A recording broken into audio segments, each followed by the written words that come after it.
Hello, hello, hello. How are we all doing? Hopefully you can hear me loud and clear. Coming from Western Australia today, we are hosting from an Airbnb. So hopefully the tech and internet and everything is coming through loud and clear. Let me know in the chat if you can hear me, folks. Welcome in, everyone. Hey, Cam from Queensland. GM Oscar. GM Kobe. Let me know in the chat, folks, that you can hear me loud and clear. Also, where are you tuning in from? Got to already 230 live. Let's go. It's going to be an awesome session, folks. Got lots to cover off. We're doing a bit of an urgent briefing on the market, where we are, what are the opportunities, what to do from here. Kobe, will Travis be joining? Unfortunately, he's actually a bit sick this morning, so we've had to call up someone even better for you. We've got Matt, our director of research, who's taken his place to talk about the markets. Hi, Isabella from Brisbane, Josh from Mississippi, Michael Stranthrope, the coldest place in Queensland. Fantastic. Kick off in about 30 seconds, folks.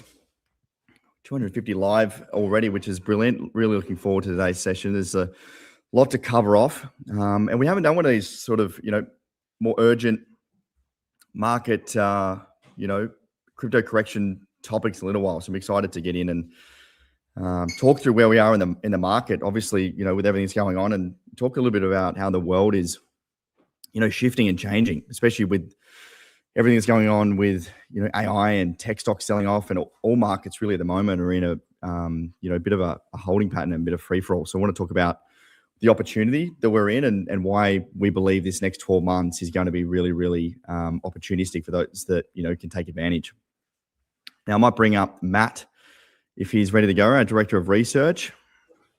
How are you, Matt? Good to see you. Hello. Hey, Ben. Hello, everyone joining in. Great to see so many here. Nearly 300 people joining live, and we will be getting into some great timely topics. Saying everyone is wanting to know what on earth is going on in markets in general, crypto in particular. But yeah, we're seeing disruptive changes in the past few months, and I think history will look back on January and February 2026 for many reasons that we'll get into. Conversations I'm happening are wild at the moment with regards to just advancements in tech in general, in AI. Yeah, wild times, Matt. And the intersection really of, crypto and AI is the thing that I'm, most excited about. And really, the things we're going to be covering off today is around a post I made to our members yesterday around what I'm calling the great, repricing, the global reset. And I spoke a lot about, how the new wave of, technology, particularly AI, is changing everything. And, for a lot of people, like, we're kind of on the cutting edge of it, but for a lot of people still, just getting their head around what even is AI and how to utilize it, this is moving at such a rapid pace that, the AI technology is building new technology that only AI can build. We're essentially seeing humans now, in so many different sectors, starting to be laid off and repriced, and, normal tasks and jobs and everyday businesses are completely changing. And that's why we're seeing such big sell-offs across all markets. But what the most exciting part of all of this is that crypto is actually at the forefront of all of this, and blockchain and, AI is, I think this is kind of the 0 to 1 moment. And I think for the people that can take advantage of it are going to be, in some of the best positions, over the next, 12 to 18 months. So very excited to jump into all of that today. I think really where we're at, just broadly, I've been in crypto now for 8 years. I do believe this next 12 to 24 months, for those that can take advantage of this next, evolution of technology, will create more digital asset millionaires or digital asset growth, and wipe out more unprepared investors than I've, ever seen before. And I think that's the point I want to talk about today. It's like not only preparing you for this next period in the future, what that holds, but also updating the old playbook of investing. It's completely changed. All right. And that's really what I want to get across to all of you today. And Matt and I are going to talk about that in today's session. Sorry, I'm losing my voice. done a lot of talking and yapping. We're actually on our collective shift offsite. We've been doing a lot of strategy and talking about, the growth of this sector and a lot of features that, really people need to be learning about. And that's, essentially what we're going to be talking about today. So where a lot of you probably have seen me online, social media, maybe some of your members, some of you have been, following us a little while. Actually, maybe let's just start with that. If you throw in the chat a number to represent the amount of years you've been in crypto, like just put in the number 1 if it's your first year, 2 if it's your second year. Love to know, just in terms of your experience in crypto, that will really help. Welcome, Mannion for New York. Decentralized. Kobe's 4th year, 4th 2, Jamie 5th 1, 4, 4, 8. Michael, bit of an OG. Jack 2, brilliant. Awesome. Isabella. Yep, cool. So a lot of you have been in crypto for a little while, right? And, if anyone's been in the space for probably the last, 18 months, Matt, it's been a pretty brutal period of time. The market's down 50% and I definitely feel the pain. We've been through many corrections before, but, really it's about updating that strategy. And that's exactly what we're going to be talking about today. Matt, do you want to give a little bit of introduction on yourself? I don't have an intro slide for you, unfortunately, because I had Travis. Yeah. No, do you want to talk about a little bit about, Too easy. Yeah. Matt's my name, obviously, and I lead the research team. So director of research at Collective Shift, leading the team of analysts to really create content and form opinions on the state of the crypto market, which, I've been doing this now for 8 years, but as the years have gone on, has been blended in more with understanding what's driving the global economy and what factors are there for impacting people's appetite for risk. We've always been consistent and transparent in saying crypto is one of the riskiest, if not the riskiest asset class out there. It doesn't mean, therefore, you should stay away from it. For certain investors, it does.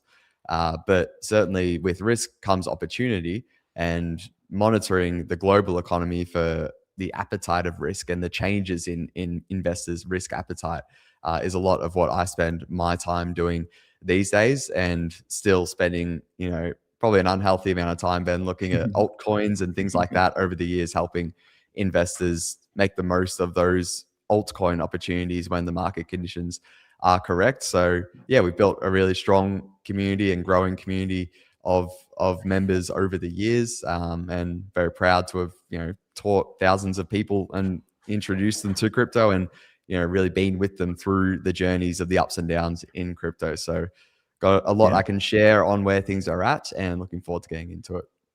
Brilliant. Now, just today, folks, the game plan is we've got 90 minutes together. Matt and I are going to go through some content, a little bit sharing about where we are in this correction, how the market is changing, what assets we're looking at, how the strategy, should look as an investor that we believe right now, how our outlook and how our portfolio is structured. And then also, if you're looking to get into crypto, or maybe you got some capital on the sidelines, that's really the opportunity that we see over the next 12 months we want to share about today for you all. And really what we're unlocking here, folks, is like a bit of an unlock from, what we've been talking in our client platform, our membership group now for a little while. Full transparency, today's going to be a heap of value. I want to just try and help as much as I can during this period of time. Matt and I are going to answer some questions at the end. We've got a couple of giveaways as well for all of you staying on. So we'll give as much as we can. Obviously, we can't cover everything. And also the implementation of this strategy is something that we do as a business. So I'll share a little bit about that later on at the end, or I might even get the guys just to share a link for those that sort of want to learn about how we work with our clients. I'll talk about that at the end. We've got a few spots left, which I'll chat to that later on. But yeah, full transparency, I just want to make sure you guys aren't kind of sitting there thinking what's going to be spoken about today. There's going to be content, talk about what we do as a business, and then we'll get into some Q&A at the end. So let's get into it. I think the core thing that I want to start with is, really the world is changing, and I've never seen the pace of innovation that we're seeing right now at a speed ever before. The last I remember this period was Bitcoin, when I first discovered Bitcoin like 9 years ago. I've got this amazing and also not amazing thing called ADHD. And when I learned about Bitcoin, I essentially went on a 6-month rabbit hole. I don't think I left my bedroom for 6 months to learn about Bitcoin. And I feel that now with AI. And it's beautiful when these two things align, because AI and crypto is really the intersection of, I believe, what the future holds. Now, where we are right now in terms of the market, and a lot of you, are in the market right now, as you just shared in the chat, like we are in a very solid correction. All right. And if we look at, the charts, there's no, no other way about it than, knowing that the pain is felt across all markets. All right. But particularly Bitcoin and crypto. And, ever since pretty much the middle of 2025, we've been on from top to bottom right now, like a 52% correction. All right. And if you're new to crypto, you're probably going, holy shit, this is absolutely crazy. Like, is this normal? And it is.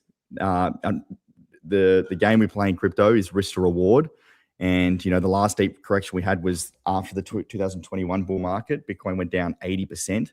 All right. And my first real big entry point to crypto, I've been in the market since, way back here in 2017. But I took most of my money that I had and I actually invested during this dip here. So not only after Bitcoin retraced 66%, I invested heavily sort of late 2018. So after it had been down 68%, it then went down another 55%.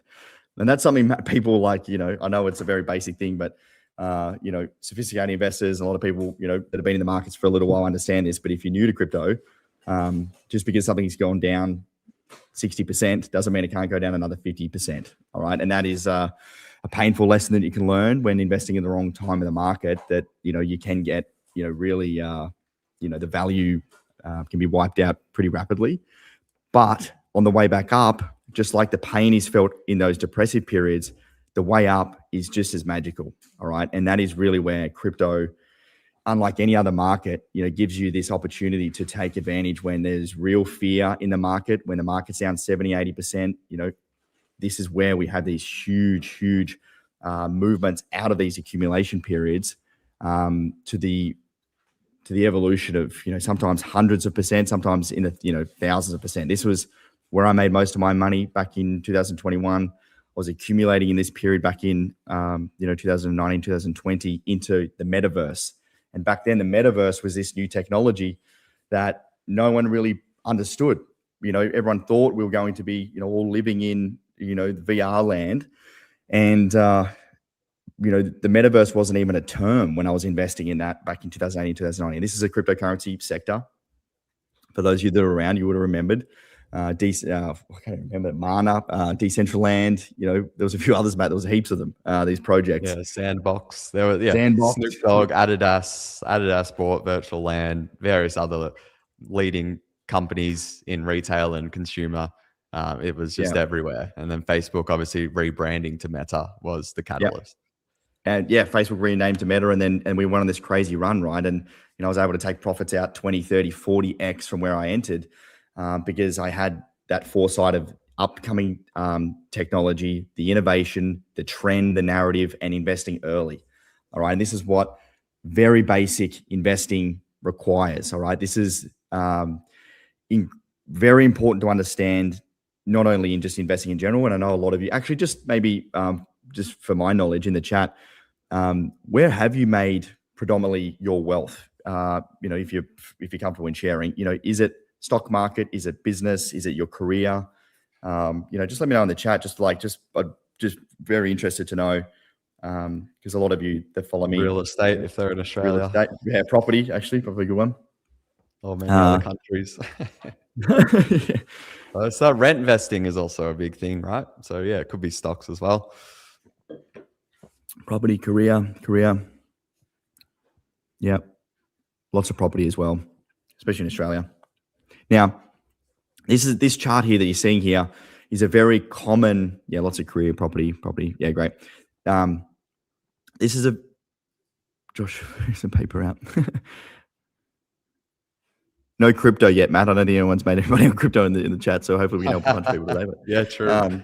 So this is like, a common chart that, at fundamental level, you understand, right? In investing, there's, excitement, there's optimism, there's euphoria. All right. And in euphoria, this is the point of maximum financial risk. All right. So we go back to this chart. Where is the maximum point of financial risk? All right. Do you think it's at the bottom of this chart or the top? Okay. Of course, it's the top. All right.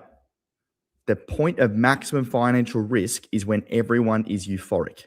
All right. When everyone thinks it's going to the moon, when everyone's making money, when it's all like, sell your house, sell your kids, let's go buy crypto. Like that's the point of maximum risk. All right. It's a very obvious thing to be saying, but a lot of people don't understand that or feel that they need the confidence of markets moving exponentially higher to buy. That is the obvious wrong time to be getting in and buying. All right.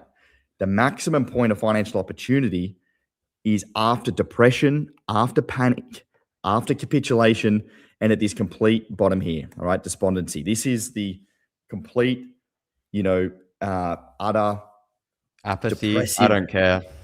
I don't care. It's going to zero. Apathy. Bitcoin's a scam. Stuff this. That is the time of maximum opportunity. All right. But it's also the hardest point, isn't it, Matt, to actually execute? It's like psychologically, this is the hardest point to invest in because it feels the worst. Yeah, you're doing the counter to what everyone is doing or what everyone is saying. And I would even argue, like, we obviously prioritize and do a lot of content and repeating ourselves on this idea of risk and reward, and even that comes into consideration. Like when things are euphoric, it's like, has the potential reward in the short term diminished? If that's the belief, then hey, the risk reward just is not, the odds just like aren't really in your favor. And we do a lot of talking about probabilistic thinking, not deterministic. In other words, not waiting for a price to hit to sell everything or to buy everything. And as conditions get more euphoric and everyone's excited, the reward comes down, the risk even comes up as well. Then the risk reward, it's just like, it's just not in my terms at the moment, so just hold off buying. And the opposite we can get into today as well is very much starting to come into it, right? Where if we think the risk is more or less the same, but the potential reward is now, getting enormous, then hey, the risk reward starts to get a lot more in your favor. And that's the story of, I think, 2026, deciding when that sort of shift does come, Ben. But yeah, risk and reward go hand in hand, and in a market like as emotional as this, like having that front of mind is critical. Totally. So to kind of put that in perspective of where we are now, is Bitcoin a better or worse investment at 125,000 versus 60,000? It's the same asset. It's the same product. Nothing's changed. Technically, nothing's altered. The blockchain still works. It's still the same asset as it was a few months ago, but price and value are two separate things. I think that is something that people that are in property and maybe are in your business or you own farmland, you understand. Just because someone is willing or wanting to pay for something at a certain level doesn't mean the value of that asset is what someone's willing to pay for it. All right, and that is the same of where we are now. So crux of where we are is the opportunity and the risk to reward is at a really, really solid level. And for us, one of the key sort of areas that we look at in terms of the market is, the structurally, the 200-week moving average. All right. And that 200-week moving average is a level that, structurally is held up for the entirety of nearly crypto. And that's what we call the value area. And we're heading into that value area now. And it's what we want to talk a little bit about, in terms of taking advantage of that in today's session. So that's the yellow line here. You can see, hopefully you can see that. This is the 200-week moving average. All right. And that's that level that holds up, traditionally as a really great area to be accumulating Bitcoin, but also starting to take a bit more risk if you're new, and entering capital in the markets. Or if you've got an existing portfolio, starting to understand when the right time is to actually start to dollar cost average back in. All right. And that value area was the same that we saw back in 2023. All right. And we are heading into that area right now. And that is why we're doing today's session. So to talk about, more broadly, the big shift that's going on, because I want to take it like, I want to zoom out for a second and go, okay, crypto is just a part of, a a slice of the macro finance landscape. All right. We go back right to the 2000s, Matt. This was, you and I were just a couple of young chaps back then. The value was primarily driven by, factories, oil, land, manual labor. Like it was the, economic revolution that we're going through into, the 2000s, into 2020 when the internet was born, right? And then code and scale and the value driven by software companies and SaaS companies was created. Facebook, this was like the Web 2 iteration. And where we're going into now, where, the evolution of AI agents, autonomous intelligence is the idea that this is a cognitive scale beyond what humans are even capable of. All right. And intelligence is becoming a commodity. All right. The traditional cost of a human, whether it's a software engineer, a researcher, an accountant, a copywriter, these are now available to be replicated at, 99% cheaper, and now at a level that's even better with AI. And that is the crazy thing that's becoming a deflationary force amongst the world, is that we are seeing huge unwindings of stocks, companies, across the board, because of this revaluation and replacement of technology doing what humans do. All right. And this is not obviously across, every single sector in the world. Services, in person, things, are still going to be there, if not even more valuable. But in terms of tech, Fiverr is one of the, was the biggest, outsourcing companies in the world. The stock price is down 96% from 3 years ago. All right. Atlassian, one of Australia's biggest, companies, down 60% from all-time highs. Dropbox down 35%. IBM was down 12% in a day early this week. Like that was a $22 billion sell-off overnight for IBM. This idea of AI replacing people is creating record high efficiency, automation, and profits. And yet human headcount is being slashed. And that's the scary thing. That's the scary thing I think about my friends, my family, all of you guys on this call, my team, our clients. The world is changing and the efficiency gains of AI is becoming undeniable. All right. And the displacement that's happening across so many different sectors is happening right now. Combank, for those who are in Australia, recorded a record $5 billion worth of profit last financial year, and they just laid off 300 people due to AI. Profits are going up for these wealthy companies, all right? And the human element is being reduced. Costs are going down, all right? So what does that actually mean? Well, what's happening behind the scenes is that when there's big uncertainty, all right, back to this point here, guess who takes advantage of this the most? Not everyday people, not normal investors, all right? The institutions take advantage the best, all right? In 2024, $53 billion worth of inflows, ETF inflows were going into Bitcoin. We all heard this, right? That's not, normal. That's not unnormal sort of insights.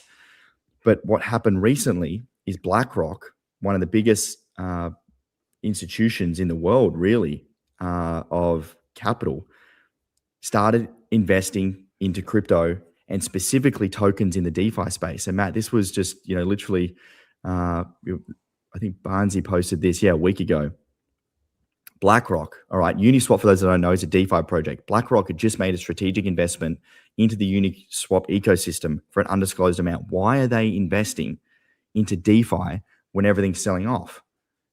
Well, it's very obvious. Back to this point, I'm just going to keep bringing it back. We are in this panic capitulation period that has happened so many times before. And every time we get into this period, you get these massively underpriced assets because of this revaluation that's going on. All right. And BlackRock, they're the largest asset manager in the world, have a $2.2 billion tokenized fund. All right. They're not just building and buying Bitcoin, they're actually building on blockchain rails. All right. And the repricing is happening in real time. And what tends to happen, and what I believe is happening, is that we get the denial, all right? We get the capitulation where we are now. The institutions move first.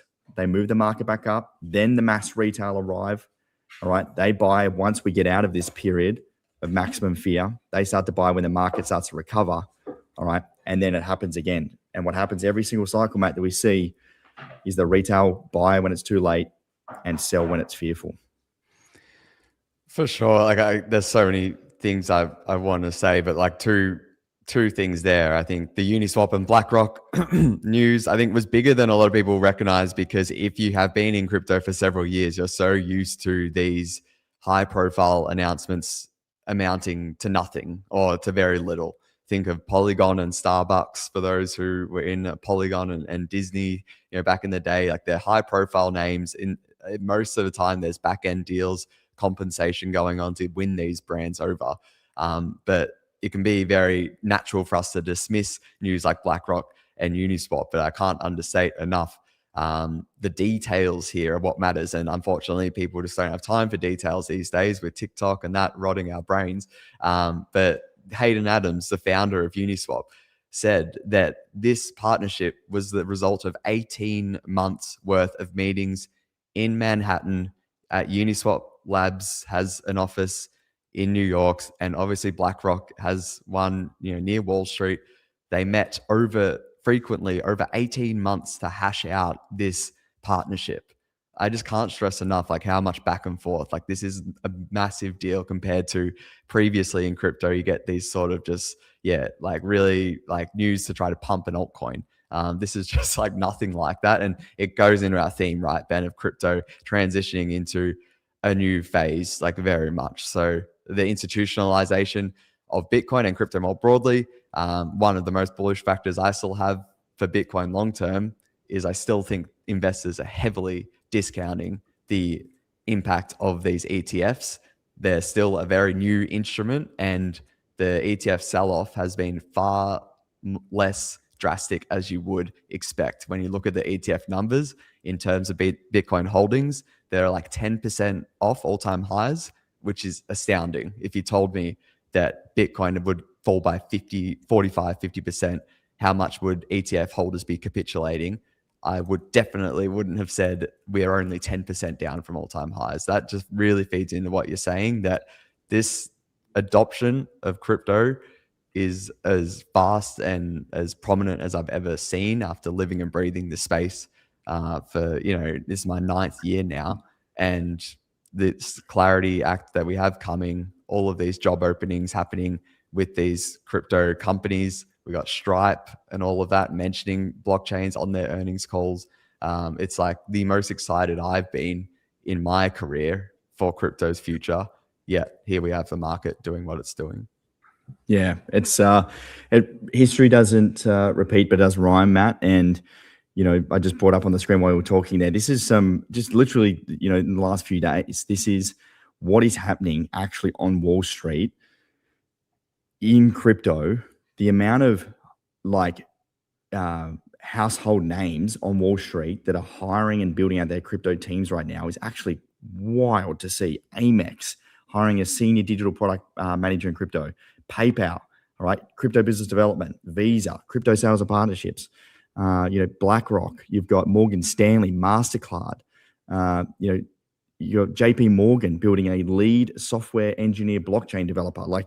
You don't have to look very far below the surface, below the headlines to really see what's truly going on. And it's why when you truly understand not only the technology that's happening at the forefront, but what I'm about to share with you in terms of what's actually killing your wealth, it becomes so obvious as to why Bitcoin, digital assets, are continuing to be the best option. And although some of you have invested and maybe not up on your portfolio right now, I've been through this period many times before where you've got to hold through this period, but know that this is really the opportunity to be able to take advantage. And I want to talk about that a little bit more, but I want to bring on, if we got the guys free, I'll bring on David and Reese, who are at the coalface, I guess, at the moment, speaking with our clients. So David and Reese are part of our member growth team. And fellas, it's been a wild ride with the markets, but, it's been an interesting shift you see when the market retraces the types of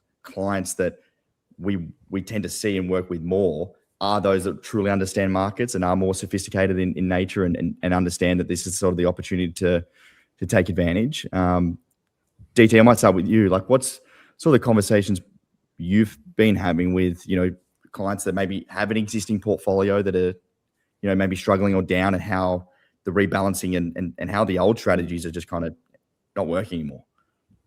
Yeah, absolutely. Seasoned investors are very aware of the market conditions right now. There's a big pullback, but there's also a lot of big opportunities as well.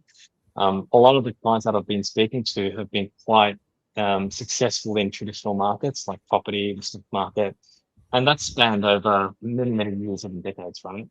And a lot of the time they're making their money from buying at dips and buying the lows. And this is what we're seeing right now in crypto. Massive opportunities now, seeing a big retrace in the price of Bitcoin from, highs of 125 back down to 60s. You're getting a 50% discount on your Bitcoin at the moment. Right? So, we were loving Bitcoin at that price. We're loving it even more now because it's just a no-brainer for a lot of us in the space. What's hard for a lot of people that are answers of crypto is it's really difficult to wrap your head around with a big 50% retrace over a matter of months. But that's just the general nature of crypto. And as we were touching on before, the opportunities in the space, this global shift in technology, the displacement of, the old system, the banking system, the fiat system, which is what everyone that I'm speaking to is running away from now. DT, sorry, man. I think that for some people, I'm going to get DT to come into my room. He can come in for the betterment of everyone here. DT can come over and steal this beautiful crisp microphone. He'll be back. That's right, DT. We might get Reese to translate. Reese. Sounds like DT was swimming underwater there. But yeah. I'll try and translate that. But before I do, can we just give a shout out to Ben Erickson's comment about beardless Matt being back? Let's just comment over there. Sorry, boys. Something wrong with my AirPods. That's right. So yeah, as I was saying, we were loving Bitcoin at 125 a few months ago. We're loving it even more now. There's a big displacement happening now with the traditional markets and the traditional system. I think this is where the opportunities are. The clients that I'm speaking to now are quite savvy investors who understand the nature of retraces and buying the dips, right? And this is essentially once in a lifetime opportunity in this space. So yeah, I think the crypto strategy, the investment strategy is very different, but the fundamentals are very similar, right? You're finding valuable products and valuable projects that are building in the space and buying it at a discount and really riding that wave. The strategy is important, the macro is important, and combining all of these factors is super important. So when I'm having these conversations, and Reese can attest to this, we're speaking to a lot of traditional investors that are quite savvy. They want to understand how to do it properly, but they don't have the information. There's a lot of information out there and it can be quite overwhelming. So they turn to our researchers and our analysts to try and figure out what the next 6, 12, 24 months is going to look like while we're in this big transition phase with technology and currency. Yeah. 100%, man. I think obviously we're in the same boat. We're getting a lot of people which just have the longer term approach now, don't they?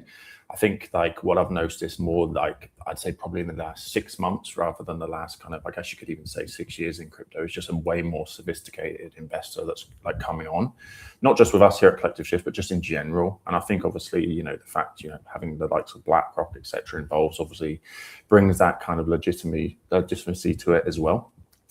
And yeah, I mean, look, as you guys mentioned, market's obviously pretty range bound at the moment. I think Simon in our analyst chat the other day mentioned we're chopping between 60 and 70. Nobody really seems to panic or is panicking at the moment, which is awesome, which we've, like Ben, DT, you guys know, we've never really had that before. We're down 55% at the moment, which is obviously, in percentage terms, pretty rough. It's even rougher when you actually see the monetary value, but still, no one seems to be really panicking, which is great. We still have the enthusiasm, and long term, I think a lot of people understand that this is an asset that isn't going anywhere, and it is sticking around, and it is going to be much higher in 10 years. Mm-hmm. Yeah, and I think it highlights the importance of Bitcoin as an asset, right? Crypto and Bitcoin are two very different things when you look at it very closely. They all interlinked, but Bitcoin in particular is so important. So that portfolio allocation and strategy is super important as well to nail, especially if you're starting out and you've got, let's just say you've got $50,000 or $100,000 that you want to deploy into crypto today. What's the best way to do it? Should you be putting it all at once? Probably not. And what is the cadence? How should you be doing it? And what does the market look like? And without having your finger on the pulse, it's very difficult to bid with confidence. And that's why having a really good team next to you is so important. I agree. That's a good point. I want to bring up Beck, who's our amazing client success manager. Beck, by the way, this is Beck's first live session. So Beck does all of our one-on-ones with all of our clients. Great to see you, Beck. Hello. You've been very busy. How's it been, like, in terms of speaking to some of the new clients that have come in when the markets retrace, or maybe those that are new, or just those that are kind of managing a portfolio that's down? Like, what's kind of been your experience, coming from, I guess, the traditional world as well before Collective Shift and now working with the crypto clients? Like, yeah, I'd love to hear just what you're seeing on the coalface. Yeah, no worries. It's been really exciting. The clients that I have spoken to, super excited. Understand what is, going on, and have a different kind of mind structured around what they really want in terms of their goals. So for everyone there, I am the client success manager here for everyone out there, and I will be your main contact throughout your journey with Collective Shift. And I guess as a part of the Platinum membership, just to kind of let you guys in on a bit, you do get a 20-minute discovery call with me where I kind of go through and ask you key questions to understand your background and your investment goals. And then from there, I create kind of a tailored action plan aligned with what you're working towards with regular check-ins. So for me, it's been an amazing experience for the last couple of weeks and everyone that I've onboarded. And I'm really looking forward to meeting all of you guys and guiding you through your next steps in your crypto journey. Beck, you nailed that. First session, 10 out of 10 audio, absolutely crushed it. Thank you, mate. So these guys all work together in our basically our Platinum program. So I'll share a little bit about that later on for those that are interested if you want to get the implementation side. But I'll say thank you, team, and DT. It was great to be able to hear you on the main mic, mate. Thank you, folks. If you guys need, by the way, any support or anything in the chat, these guys will be there to support throughout today's session. So thank you, folks. Thanks. See you, Matt. There you guys. Cool. Right, we'll get back to the content. I'm just going to drop a link in the chat for those that want to learn a little bit more about what we do. You can feel free to take a look at that before we talk about that later on today. But I want to get back to the content. So, Matt, we spoke about really things are changing, the world is changing. I want to talk more about the silent killers and like what's actually happening below the surface. Because this is really why Bitcoin and crypto is at the forefront, right? What's happening is the US national debt right now is at a unbelievably high level. They're adding $1 trillion of debt every 100 days. All right. So while we all work for dollars, and I know a lot of you, put in the chat that you generated, a lot of your wealth from your career, the government prints it into oblivion. All right. Like, it is just mathematical theft. It's a silent killer. All right. The math of debasement, in just like 7% of real inflation, your cash loses half of its value in 10 years. All right. And that's also anything that's valued in cash. All right. So I know, as property is an example, obviously the asset grows over time.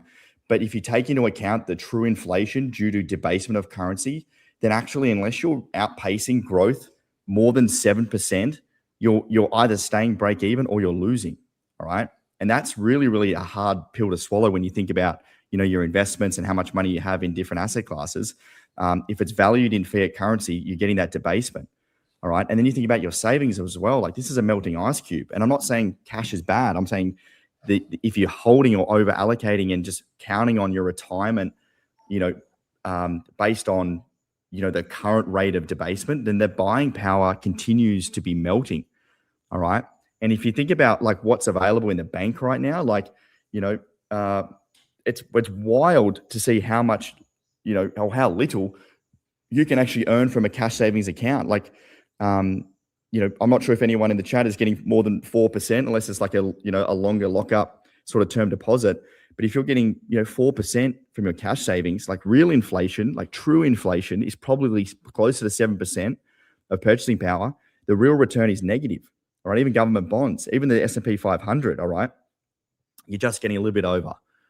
So the thing that I'm trying to push towards all of you, understanding is that the retirement strategy, and I think about this for my parents and family, like the concentration of the S&P, which most of our retirement and SMSF and 401k accounts are diversified, is very highly concentrated in the top 10 stocks.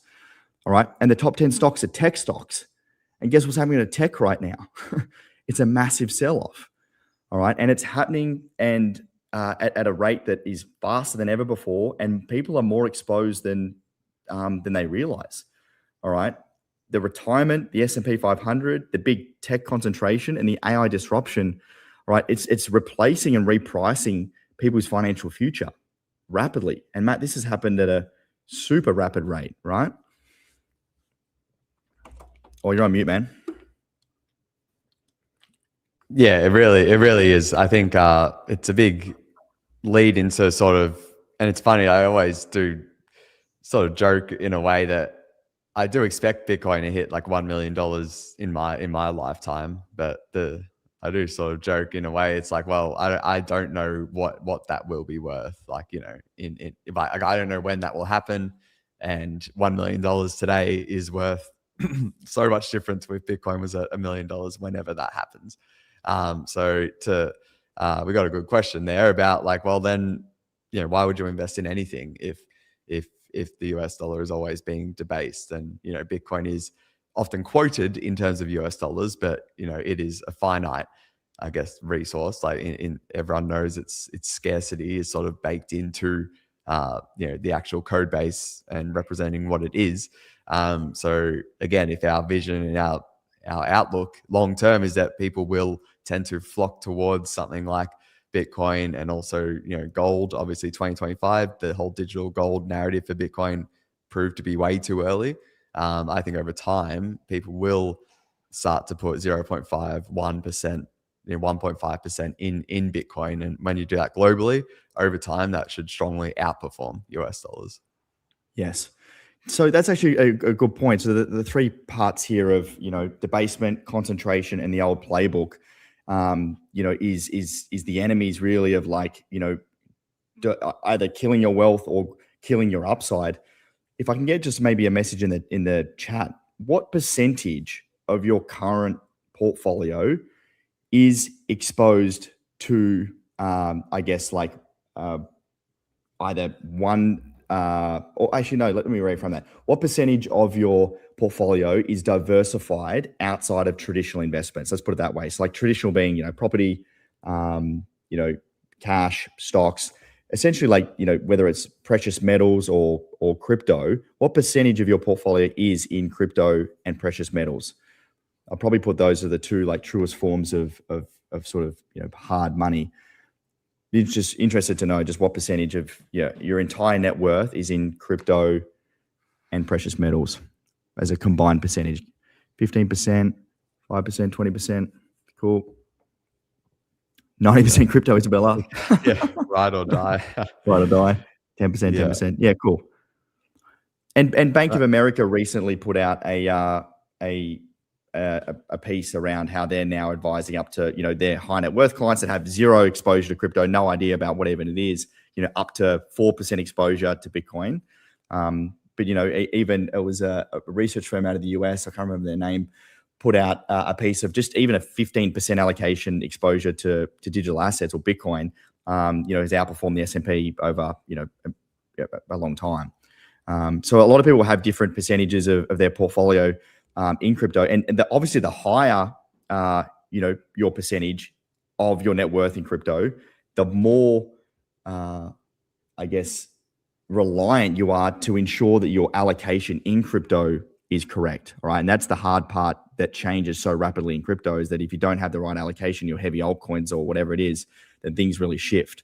All right, now why is the upcoming 12 months the most important period for Bitcoin and digital assets? Well, we are seeing a big shift in the regulatory space. The Clarity Act, this is a new defining piece for digital assets on Wall Street. This is allowing and removing the SEC stranglehold and giving institutions really the green light. Yes, we've seen some ETFs, but Matt, this is a really big piece around the U.S. government and the strategic reserve, but also allowing bigger institutions and banks to come into the space with the Clarity Act. And that's what we're seeing with these hires we spoke about before. They are fronting this Clarity Act. Yeah, I definitely subscribe to that. The growth of all these teams are very much these institutions assuming this Clarity Act gets passed and they can expand more aggressively into crypto and more confidently. And there are also several institutions that are likely have never touched crypto because they've awaited this regulatory certainty that something like the Clarity Act will provide. So again, crypto, you've heard of it over time, but it's still very much existed in this gray area in many jurisdictions. And in the US in particular, it was very much regulation by enforcement. By that, they just had different agencies just calling the shots, and just a lot of regulatory uncertainty. That's just a terrible experience for individual investors, but more importantly, really individual builders or developers or entrepreneurs. And then on the big end of town, also they don't have any green light to actually work with this technology. For a lot of them, and their risk assessment is well, no, it doesn't have any regulatory certainty. So the Clarity Act is a massive piece of legislation. It's over 200 pages. It defines a lot of the crypto market structure in black and white. Finally, we can actually have some rules to everyone knows to play by. Yes, there was the Genius Act that passed in the middle of last year. That was only to do with stablecoins, though. This one is much more comprehensive, and it's no understatement to say it's the most significant piece of legislation in crypto's short existence. So that is hopefully going to be passed, in the next month or two.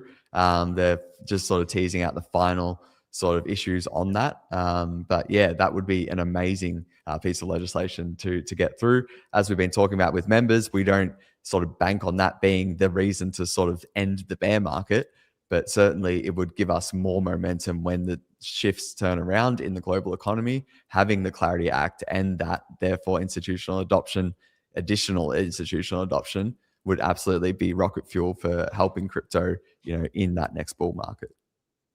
Yeah, spot on, Matt. And that's really where we're seeing, from an allocation perspective, where does that capital go?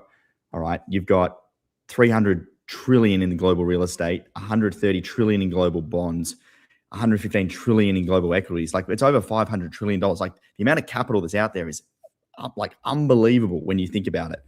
And the crypto market cap right now is just around $3 trillion. So just a 1% rotation of this global asset class to go into, I believe, the hardest form of money in the world, which is blockchain, software code, and Bitcoin.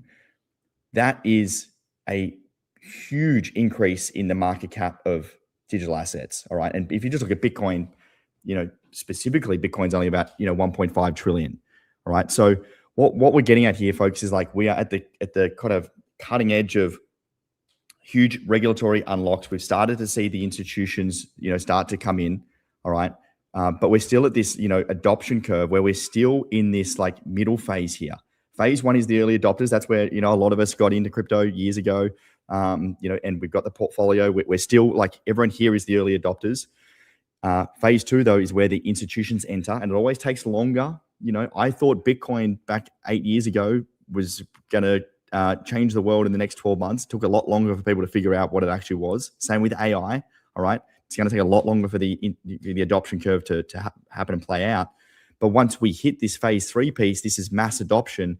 That's where the returns profile decreases every single time. All right. And that is why I'm really trying to push for you guys to understand that, in terms of risk to reward, if I'm looking around and going, where should I, advise and tell my friends and family to get into crypto, it's now. If you're brand new, now's the time to be getting excited because the risk to reward is there and the tailwinds are just stepping up.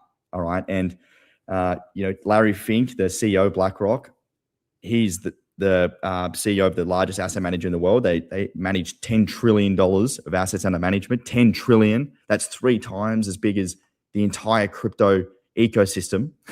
Like massive amounts of money. He talks about he believes the next step going forward will be the tokenization of financial assets. So what does that actually mean? It means real assets, stocks, property, bonds going on chain, which means going onto blockchain, and they be tokenized in a new way of being able to settle transactions in a decentralized, distributed way that's not required of the old school paper, system. So how do you even get involved in this? Where are you at? A lot of you have been in crypto for a little while. Some of you are brand new. You're in different parts of the ecosystem. No matter where you're at, it comes down to this, all right? At the end of the day, for me, you cannot beat inflation with a savings account. You cannot beat the tech bubble, all right, with a normal S&P 500, low to moderate risk retirement fund, all right? You must own scarce assets that cannot be debased, that have big tailwinds, all right? So that is where I think about where we're heading. And also just think about maybe your personal career, all right? I don't want to get too kind of, I don't want to get into that fear mongering piece because, the world evolves and things change and things, optimize. But if you're, at a desk job specifically, is that going to change at some point? Will technology, will AI be able to do a lot of what you do in the future? All right. It's a scary thing to think that AI is the dumbest it will ever be right now. Right? People think, it won't replace my job. It is the dumbest it'll ever be right now. All right. And Matt, we're seeing this at a level like internally that we use in the team. That it's like some of our, I guess, tools, features, research, we utilize this at a very high level. Where it's going to be in 12 months time, it's like, it's kind of hard to even comprehend. Oh, it is. Could talk a long time about this, but where it was even 2 months ago is just night and day difference. And I think people have prematurely written it off if they've used it 12 or 18 months ago, and we just got answers that made no sense. I'd encourage anyone to just try it again and keep trying it throughout 2026 because I just, for so many reasons, but with all this uncertainty, then hey, what is still certain? It's the Bitcoin blockchain continues to work just as it did at the start of 2009 when it started, consistently building its reputation as a global decentralized network that we can have a store of value that is separate to this whole modern fiat system. And how much society values that thing varies from time to time, but what's very clear is that over time, people have invested more in it. I know Checkmate, who does on-chain analytics for us and for our members, often points to I think it's the realized cap, how much money people have invested in Bitcoin the last time it has moved. You can actually track that, and over time, people have put more of their dollars into Bitcoin, trusting it than they did 5 years ago, and that trend just continues to go up. So in a world like this, where it's super uncertain, it's still there, but society's value on it is very volatile. 100%. So I want to talk about the solution, right? It's like, okay, cool. Understood, Ben. How do we actually escape this system? Just want to make sure that you're enjoying things so far. This is valuable. You're happy for us to continue on here. Just want to make sure that we're hitting the core points and this is all resonating, and, just let me know in the chat. Give me a yes if this is good. I want to make sure you guys are keen for this next part. Great. A reasonable amount of Bitcoin. Cool. Have to go. Cool. Yeah, sweet. Okay, happy days. Let's get into the solution. So, how with all of these change, how do you manage this in your portfolio? Like what actually is the impact, and how do you even adjust based on everything we just spoke about? Well, at the core of this, all right, and I don't want to talk too in detail about this because I think everyone here understands this, but Bitcoin is the apex predator. Bitcoin is the absolute scarce hard cap asset, mathematically certain, all right, in a world of fiat printing. And Bitcoin was created, all right, for this moment, all right. What was in the first block, Matt, of Bitcoin's blockchain?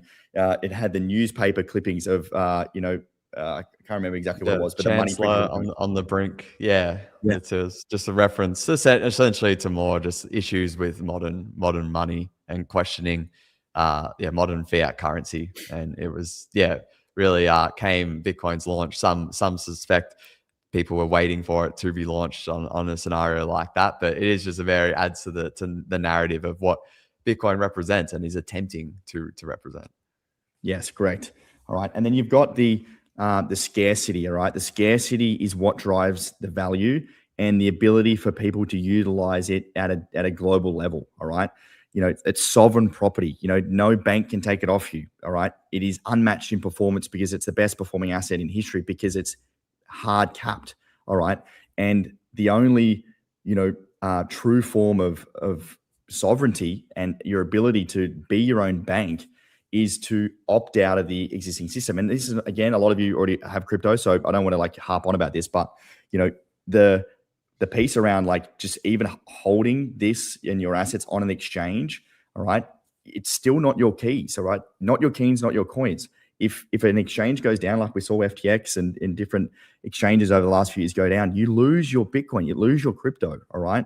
We really want to teach you, and we want you to understand that being your own bank is really, really, really important, because being your own bank allows you to hold this no matter what happens, all right? And I'm not saying that, I think any exchanges will go down, but we didn't think that 4 years ago when, the CEO of FTX was on the cover of the Forbes magazine, and then a month later it went, belly up. So it's really important to store and secure your assets safely and outside of the crypto ecosystem. That's by having a hardware wallet, securing the seed, all right, and being your own bank. The next part is around the future of where AI and AI agents, this is the next evolution of AI that's happening right now. It's already happened, all right? AI agents are essentially what I spoke about to our members, just yesterday around AI agents are, essentially creating and distributing their own strategies on their own, all right? What that means is that these AI agents, they're autonomous. They're essentially, think of them as, little digital robots that now have their own thinking. Essentially is the best way to kind of, simplify what they do. The first iteration of ChatGPT was you prompt, it would then analyze what you're trying to ask it, and it will give you an answer. AI agents is you prompt and they go away and they think about what they need to do. They generate 10 steps to create the answer that you want. And each step of that process, it takes a version of that information and builds on top of one another so it can continue to get smarter. And the future of the agentic economy is AI agents trading and doing things on chain autonomously. All right. And that is already happening. People are giving their agents money, and going to trade, and they're going and making money online. All right. But AI agents can't open a bank account. They can't walk into a bank and give them their license. So that is happening on chain. It's happening on blockchains. It's happening on crypto. And that is the programmable intersection of where I believe the future is AI and crypto coming together. All right. And utilizing on chain to generate income, even in downwards periods, is one of the most, obvious opportunities that we're in right now. 30% of my portfolio is in DeFi stablecoins. I'm earning 7.5% a year. Some you can even earn up to 10% on DeFi stablecoins. All right. No banks, no having to wait, no middleman, no paying the bank a bunch of interest. You earn all that interest yourself using DeFi. All right. The portfolio mix really is around having your hard money, your Bitcoin. All right. That's your bedrock. Then it's having your yield. So being able to generate income without needing to use a bank, and also earning way more than the bank will give you. All right. And then having that other 20% in the asymmetric growth areas. All right. We're looking at AI. We're looking at high beta altcoins. We're looking at different sectors where, we're still able to earn an outperformance on our Bitcoin, because the ultimate goal for me is to buy more Bitcoin. How do I do that? Well, I want to be able to take advantage of different opportunities in the market for the best altcoins to buy more Bitcoin. And that's what we do at Collective Shift. Matt and the team are constantly looking at opportunities to invest in and where these upside will be. Over the last 12 months, Syrup and Hyperliquid, two of my investments I have in my portfolio, have completely outperformed Bitcoin and the others, which is the altcoin index. All right. With that, I was able to take profits in Syrup middle last year, took profits up 560%. All right. And now able to go do things with it. And now we're looking for those next opportunities. So if you get in the right altcoins, that 20% of the portfolio for us is about that asymmetric upside. And Matt, out of this period where, this sort of reset, we know how quickly and how crazy these altcoins can move, once the structure changes. And I guess that's the point of this whole conversation, is that risk to reward now, is starting to make sense. Especially when you've got a sector as just full of new ideas and creations as this AI sector, and the crypto overlap with AI and the amount of experimentation going on at the moment. That's one of several sectors, obviously, in the crypto market, but it's one that's capturing a lot of our attention now for potential altcoin investment, in a later date. I think it's clear the generation 1 AI altcoins, haven't worked, or so far haven't worked. They've had heavy losses. So thankfully we avoided those, but there is absolutely a new wave of effort to try to create altcoins, and more importantly, projects that actually, help people in society and create value. And then having a token tied to that. We're very much monitoring and doing research on those projects as well as other altcoins, of course. But yeah, these are the ones that give you asymmetric upside when the opportunity is correct. Obviously, not all of them are successful, just like startups and businesses. Most of them fail. But you want to be cutting your losses. You will have losses, and just cutting them can suck. But knowing that you have, therefore, the ones that are winners can be way more multiples and way more, resulting in you having way more gains than losses. That's certainly been my story over the years, and many other successful crypto investors often have 1, 2, or 3 altcoins that do amazingly well, and that's our job here at Collective Shift, is to find those opportunities. Yeah, and that was what you spoke about the other day, Matt, in terms of the AI sector, and this is what we do with our on our membership side. So again, I'll talk about that in a second. For those that want to actually be able to take advantage of the opportunities we're talking about and invest when we invest, we talk about these sectors that we're looking at in terms of what altcoins we're looking at, and then more importantly, when to actually buy. All right, and that's where we talk about our portfolio more into detail. We actually share exactly what we're doing with our investments and when.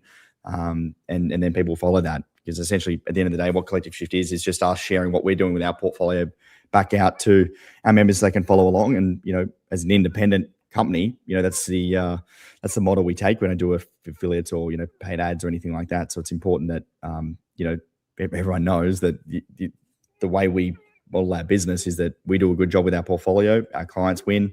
They're making money, and then any money we make, we can buy more crypto. That's really how it works. Pretty simple. And if we don't do a good job, well, then no one wins, and that's where we've obviously done so well in the last 6 years. But the intersection here, just to kind of like wrap up this sort of AI and crypto intersection, is that AI needs payment rails, and needs verifiable data, and crypto has that those rails that the AI can sit on top of. And essentially be able to utilize to grow and do transactions and payments on top of blockchain, and that's where crypto, I believe, is at the starting point of that intersection, is what's so exciting. And there's a lot of altcoins that we're looking at. We're not investing into any of these projects from a timing perspective. We're not far away, but it's really about the research for us is allocating at the right time. But these are some projects that we're looking at. Bitensa, there's a few others that we're looking at that is around that intersection of AI and crypto. And there's a lot of other sectors obviously we're looking at as well. But it's really about, for us, a Collective Shift, is we're not buying hype. We ignore the meme coins, the celebrity scams, the short-term noise. Like Matt, you and the analysts, it's about infrastructure and fundamentals. That's the core part of this. That's really the big difference that investors need to understand, is that fundamentally strong projects will continue to outperform. And old altcoins, Cardano, these older, Polygon, all these older coins, they are going to really struggle amongst this new tech cycle, I think. And that's what's unique to crypto. Like, you get the opportunity to invest in what are essentially private markets, like they're businesses that have not yet found product market fit. It's as if you were able to invest in startups outside of crypto. And as I said, 95% of startups fail, over a 3 to 5 year period. The unique thing about crypto is you get to invest in them on the ground floor. Another unique thing is that those tokens remain well after it's evident that the projects have failed to find product market fit. Maybe they've tried pivoting 1 or 2 times and still have a lot of cash to use on their teams and stuff because they raise so much, but they're like dinosaurs. Like, they'll just continue to exist. And the altcoin space is littered with those from past cycles. And we are very much of this belief of investing in the picks and shovels, or in other words, just viewing it like the altcoin space has grown up a lot. It's investing in on-chain businesses, and using all those similar metrics that you look at investing in outside of crypto. So what's the revenue like? What's the growth rate of the revenue? More importantly, what are the usage metrics, the adoption metrics? What's upcoming for that altcoin? What's the composition of the team? What are the expenses in terms of subsidies and things like that? Like, is the revenue sustainable, or is it just being propped up by token incentives? All that sort of stuff, and many more we look at now when we're looking to invest in any altcoins.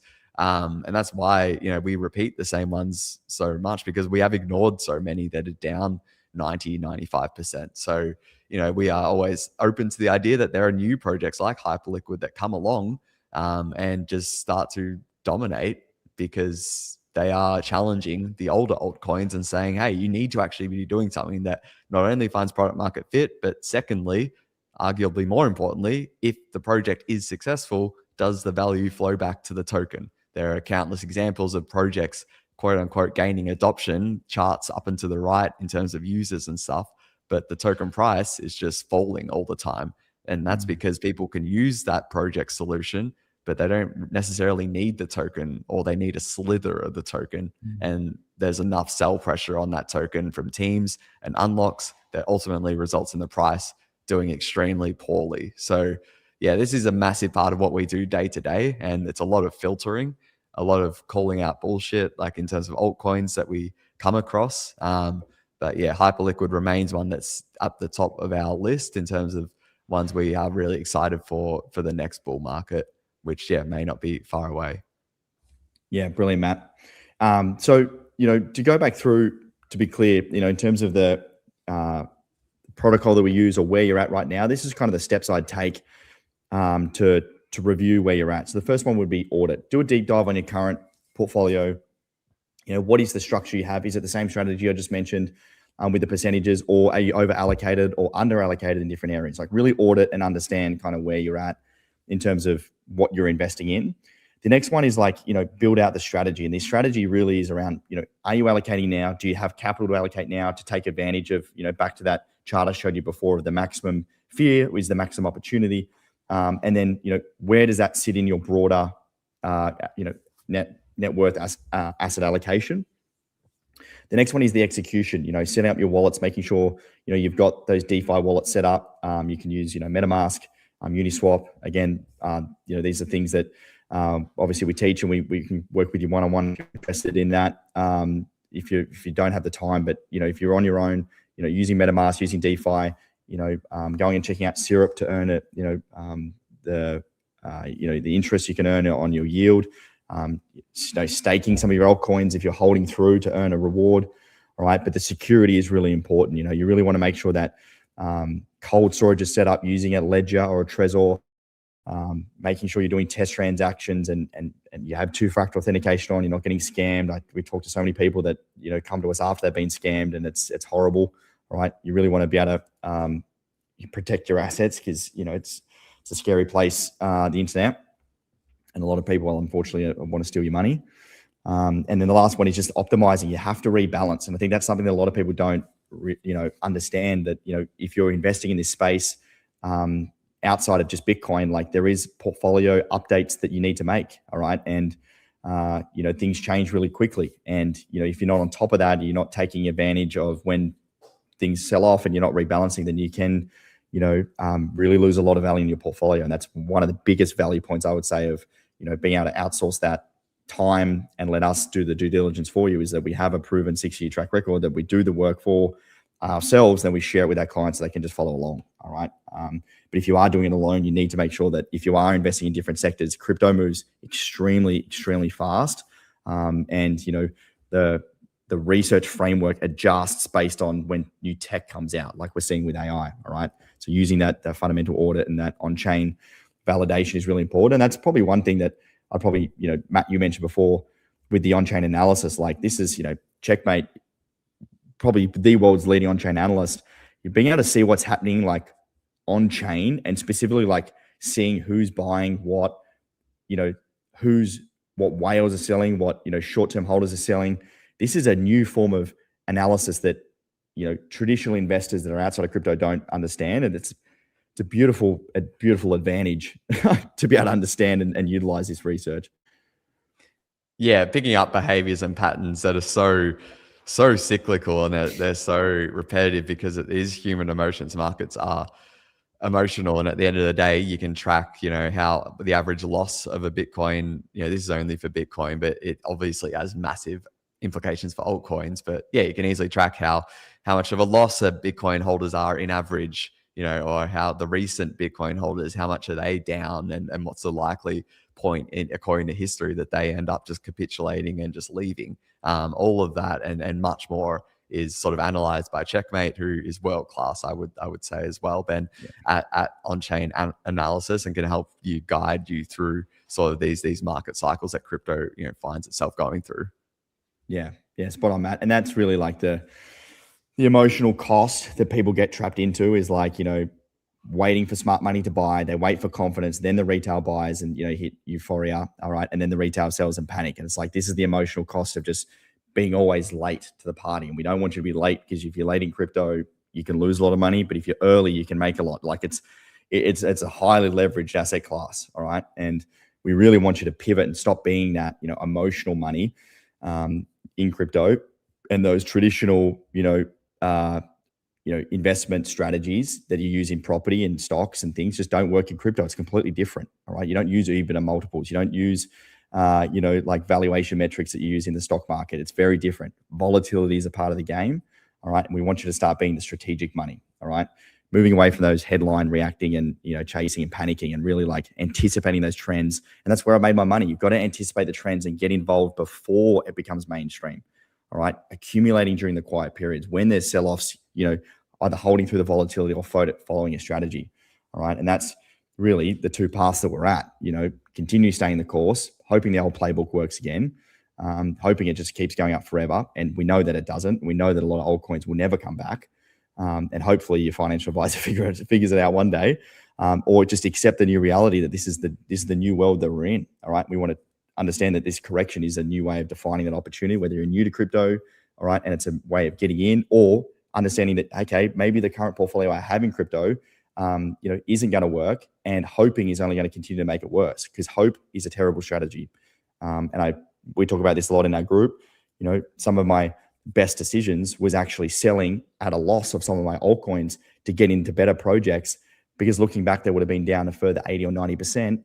And instead I was able to rotate into better projects and new tech that's done really well for me, like Hyperliquid. All right. And accepting that new reality is sometimes the hardest thing to do, but the most important thing to do for your portfolio. All right. So before we get into some Q&A, I want to just showcase. We are doing an invitation for those that are ready for Path 2. I don't do this anymore, but we're opening up because of the correction we are in right now, and genuinely the opportunity we have. I've opened up a few spots in my calendar for a private one-on-one deep dive. It's an educational session, personal plan to navigate what's coming. And that's basically for 5 people. I've got 5 sessions we're going to do over the next 7 days. So I only have time for these 5 people though, only for serious investors. And that's a part of our platinum program. So if that is you, if you are serious, we'll put in a link in the chat.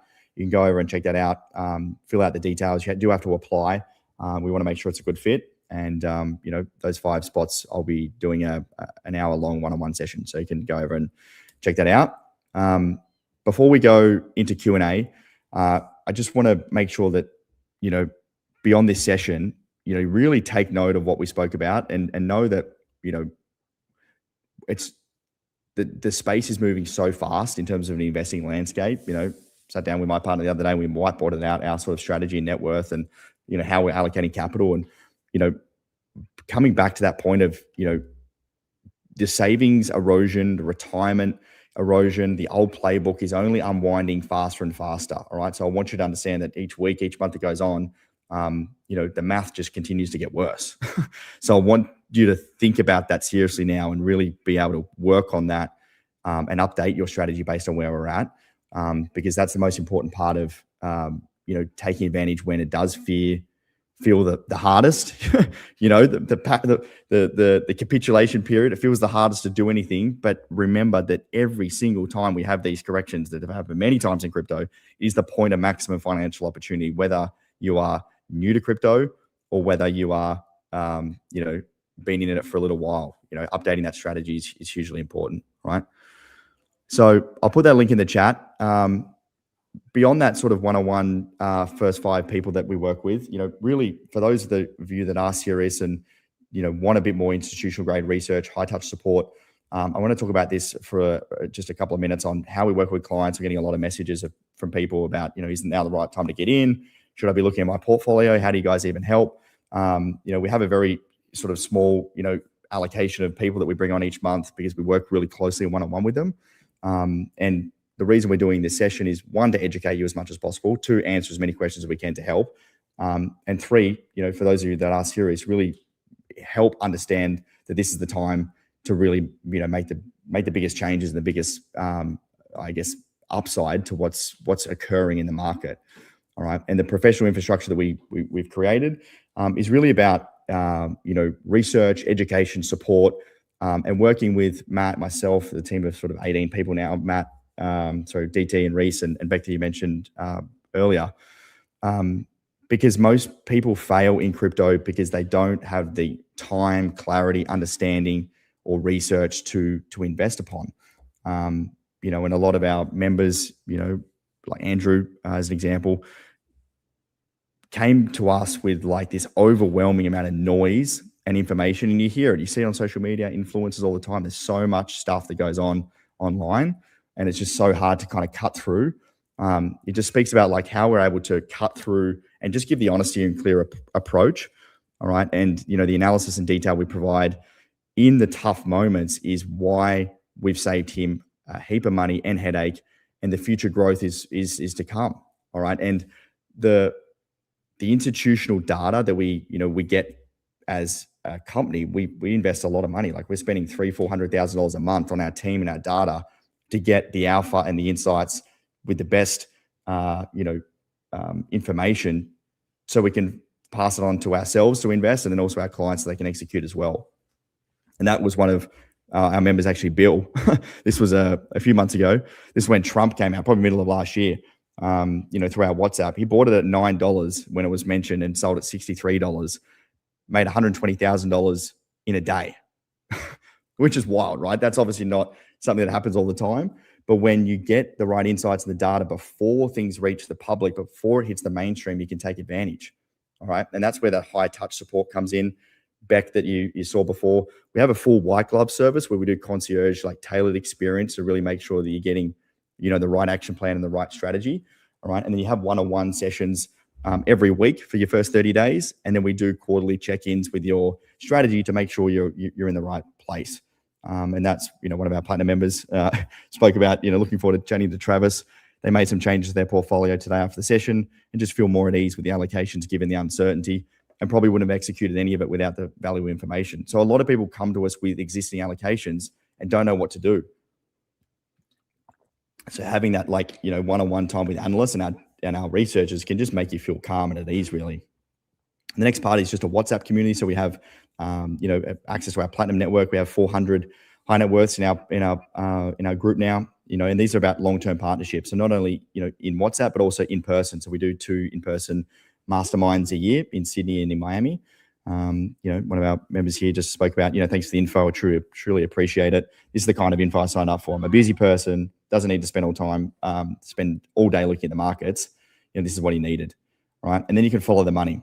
All right. Another one of our clients, Martin, talks about how it's totally life-changing to be able to just follow the portfolio and pay for our wisdom. Because what we do, we just share back what, we've done with our portfolio that's returned about, 111% on average over the last 6 years. That's our portfolio that's audited, and then we just share it back. And that's essentially how the business works. It's, we don't do affiliates or paid advertising. It's all on results. So for those of you that are interested, we put the link in the chat. For the next 72 hours, as I said, we've got a couple of things we're going to offer if you want to take advantage. So the first 5 people I'm going to do a one-on-one with. All right. And then we're also going to accelerate for the next 72 hours some fast action onboarding for those that really want to just get involved and make things happen. So yeah, the first 5 people, we'll get a one-on-one strategy session with me. We'll walk through the portfolio and go through and build out the next 12 months. So I can just help you in any sort of area you need, experience shares and crypto. We do 2 events a year for our in-person events. And at the end of the year, we do a platinum, party. Last year was in Sydney at an event venue, and lots of drinks and champagne. We're going to offer you a ticket for your partner, so your partner can come along as well. Our virtual member summit, we've got our own member conferences coming up next month. So, that's you're going to have guest speakers, industry experts. You're going to get access to that as well. All right. Plus our operating bundle, all of our education, our research, access to the platform, all the operating systems, and the fast track concierge onboarding. So you get your own client success manager, all right, and then all the one-on-ones from there. So if you're interested in that, we'll put the link in the chat below. We've got 20 spots left for this remaining of the month. So we take a maximum amount per month, and we'll offer that to all of you guys for the next 72 hours. The annual investment for the platinum is $15,000 a year. We do have some different payment options available. Some people, do it through their SMSF, their company. They can, do it through crypto. All right, and that's available, all year essentially. And then you get access to all the one-on-ones. You get one-on-ones with the team, myself, weekly group sessions, WhatsApp community, and access, and everything like that. If the platinum is not a good fit, you're not quite there yet, we also have our accelerator program as well. So we've got a lower tier that can kind of get you started if you're interested in that. But really, who we're looking for and who we work with primarily is those that are, have obviously the capital available, but are long-term thinkers and think a bit broader than just get rich quick.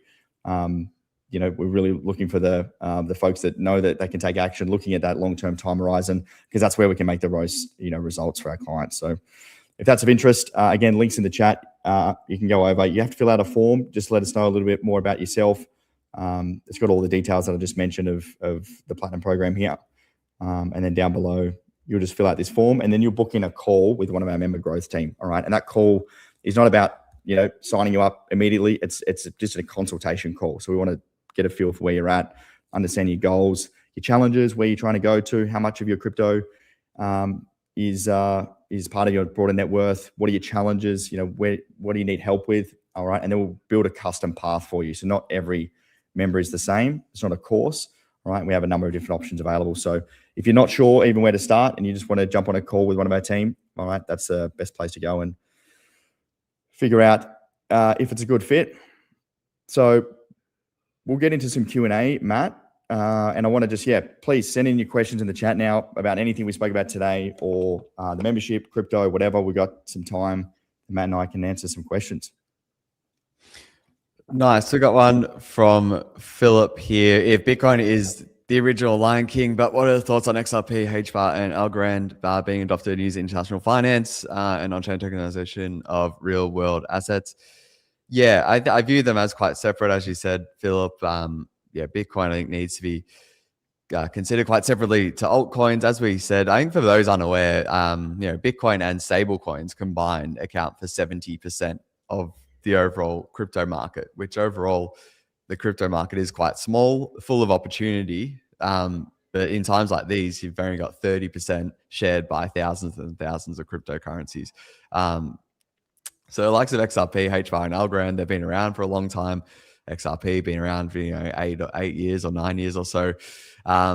I would say HBAR and Algorand, I'm a lot more confident in my view. You know, I think they will continue to struggle. I'm talking about from a price standpoint.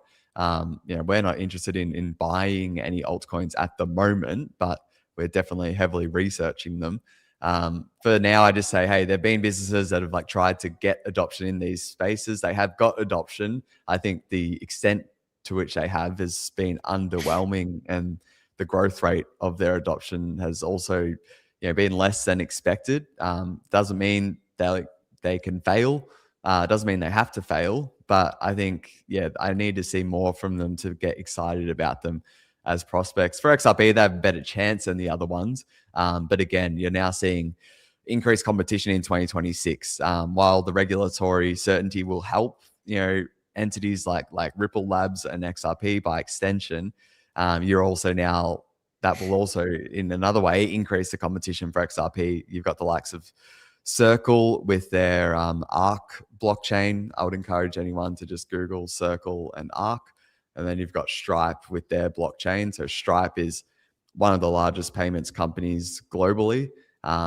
They're still private, so they're not on a stock market, but they are also building Tempo blockchain, which is optimized for payments. And that will be coming out in 2026 with a lot of different financial institutions partnering with them and stuff. So a lot of competition coming for these sorts of altcoins that have been there in the past. And as I said earlier, I have a high level of conviction that the altcoin market is going through a process of change for various reasons. And I think the future altcoins that I invest in and we as a team invest in may not even exist like at the moment because of this new paradigm we are entering. And tokenization, real world assets, obviously a big trend that will continue.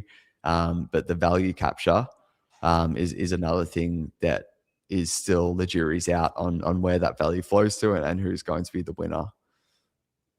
Yeah, great call, Matty. I'm just getting a couple of questions just in terms of the one-on-one. So, yeah, I don't do one-on-one strategies anymore just because head is in the market more so in terms of just the broader strategy. But we're opening up 5 spots for one-on-ones for those that end up joining the platinum. So I think we've just had a few calls booked already. Gabriella, welcome. I think you had a question as well, Gabriella. So you can start on the lower tier, Gabriella. Yeah, and then upgrade later. But you can chat to the member growth team. There's a range of different sort of payment options we can provide. So yeah, the team can have a chat with you on that call and see what's the best fit and sort of what's the best way to go about it. And Grant, with the total newbie, I'm looking at doing an SMSF, but I only have a small amount. That's fine. Yeah, definitely for sure, Grant, like getting the strategy sorted and being able to like get into the market the right way. We see a lot of people that lose a lot of money doing it themselves, end up paying a fee, whether it be, buying the wrong assets or getting scammed or whatever it is. Like we want to get you set up right and not following the craziness that happens online, which is, a range of, people screaming from the rooftops about, crappy investments. So, yeah, either tier is going to be the best for you. But that's all available just over on this link. So, again, folks, to be clear, everything that's included is here on the page. And you just fill out this form, you go through, just let us know a little bit about yourself, how much you're looking to invest over the next 12 months into the market, your goals, your challenges. This gets us understanding if you're a good fit for the program. And if you're not a good fit, we can just let you know that it's not a good fit. All right. And our lower tier starts at $5,000 a year. All right. So you can, basically choose once you're on a call with one of our team if it's a good fit. All right. And then once you go through, just fill out the details. And then you'll book in a call on Calendly. You just press the time that you're free. You jump on a video call with the team. It's pretty simple. And they can answer any questions you have, or you can shoot them across here. All right. We're seeing a lot of questions coming through. Thanks for these, Awesome. everyone. Jack did send this earlier, so we did save this one, Jack. I've heard that, yeah, volatility will decline for crypto moving forward. We've seen that. Bitcoin, has compressed like peaks and troughs as time goes on. That's what you would expect from an asset that grows so much. So yeah, I think Bitcoin, what people do underappreciate is it still did do an 8x from cycle low to cycle high. So 15,000 to 125,000. Obviously, very few, if any, people like did the exact trade of doing it all the way, but a 700% gain from cycle to cycle when Bitcoin was still very well known. I think people do underestimate that, and I still think it can do multiples in the next cycles. So altcoins as well, can still do that. But as we know, a lot of them, basically all altcoins, have underperformed Bitcoin over an extended time frame. And in terms of value capture, they're about payments and all of that. Definitely, that's something that's being debated at the moment within the industry.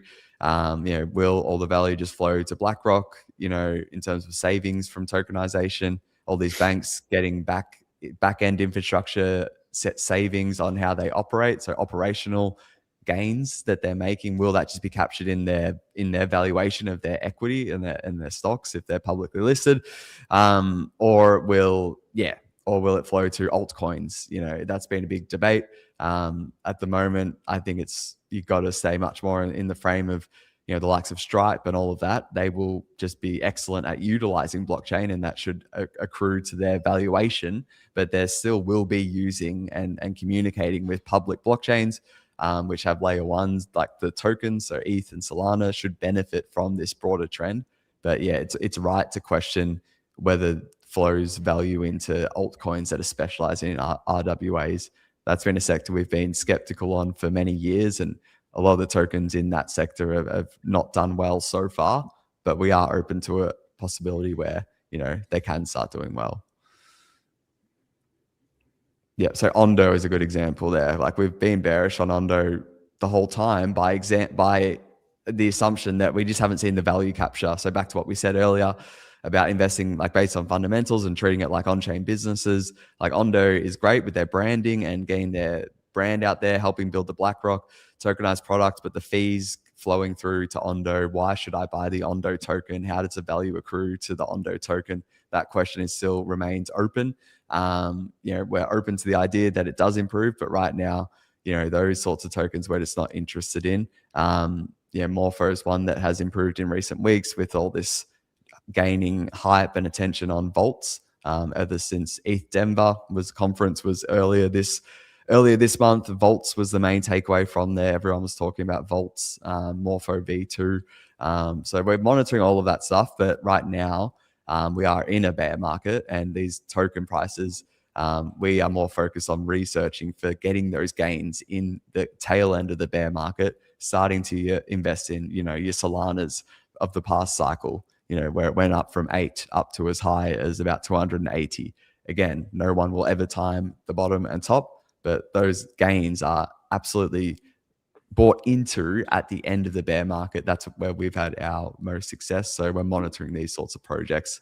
Yeah, and Matt, maybe I might even share just like, where we have a lot of people that come through is they just, they don't know, I guess, the best place to, which altcoins to get into, like what to buy. That's obviously a very common question. So we get, what we put together in our portfolio is obviously the altcoins that we're investing in. And then it changes based on what's on our watch list and what we have in our portfolio. So it changes, right? So what we say today is probably going to be different in a month's time, because some of the best investments may not even exist yet. So, when people come in, as an example, one of our members just, came in and, whether it was syrup that he invested in was up 17% in a week. He was watching YouTubers and listening to influencers. Like, it changes it because, this is what we're sharing with our portfolio. It's not just what, a YouTuber is saying online with an altcoin. Their incentive is not to make sure it performs well. They just want to keep putting new altcoins out. And that was, a couple of, one of our couples, actually, where is it? A couple, mentioned, this was just a few weeks ago now, Martin and Julie. They didn't have any, crypto exposure. They're an elderly couple. They're both retired this week, paid off their house and their mortgage by following our personal portfolio structure. And they were totally broke 5 years ago. And again, the key difference here is that, you're following a portfolio that we are literally managing ourselves. It's not just a spray and pray approach where you just got to go figure it out. And that's what Matt's talking about with the research. You see the portfolio updates regularly. Matt, you just did a portfolio update on the platform literally yesterday. talking about the accumulation strategy, where we're buying, what the portfolio looks like, what we're actually getting. So that all comes through obviously the WhatsApp, and it changes from time to time. And then people have altcoins as well, Matt, that they don't know about. They just message us in the WhatsApp, and then we can do a bit of a deep dive on it. So that's kind of the big difference, I think. That's probably one of the biggest benefits, just being able to ask the research team, throughout the day, just like what are your thoughts on this that I'm holding, rather than you can go directly to the research and consume it, obviously. But for those who are particularly time poor, just asking us in our WhatsApp group for that is a big benefit for sure. 100%.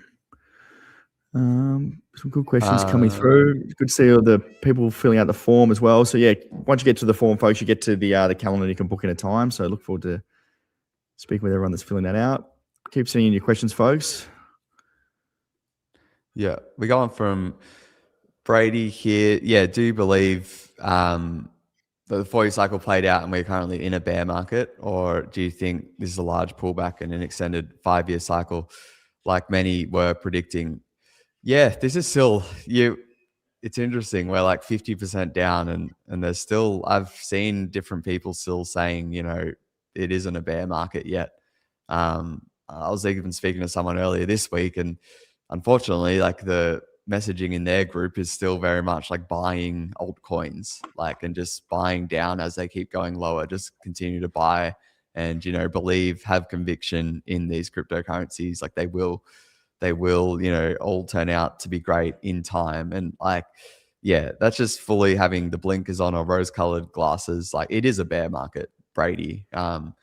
It absolutely is for so many reasons. And it's been a bear market for a while now. The peak of this cycle, and well, it is a cycle now. It is a new cycle. The peak of that was more than 4 months ago, early October. So yeah, that's basically where we're at. There were people sort of predicting it to be a 5-year cycle and naming it and all of that. So far it has played out, the 4-year cycle. I still am of the belief it will eventually, like the 4-year cycle in many years from now, won't be a thing anymore. But it did play out this time again for various reasons. So it has played out now for, topping out in the year after the halving, Bitcoin topping out in the 4th quarter. So I think that's now the 4th time in a row that has happened. And yeah, just to be super clear, we are in a bear market, and have been communicating with our members about why we're still not buying, and that's been the case. But that patience is what pays off, and what has led us to our best investments, is by being patient and not just pretending like everything's okay.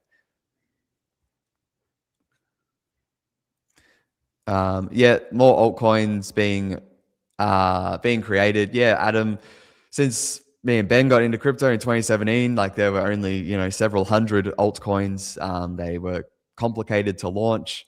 As time went on, we got meme coins, and now with these days you're getting thousands of tokens being created per day, adding to this whole pool of altcoins.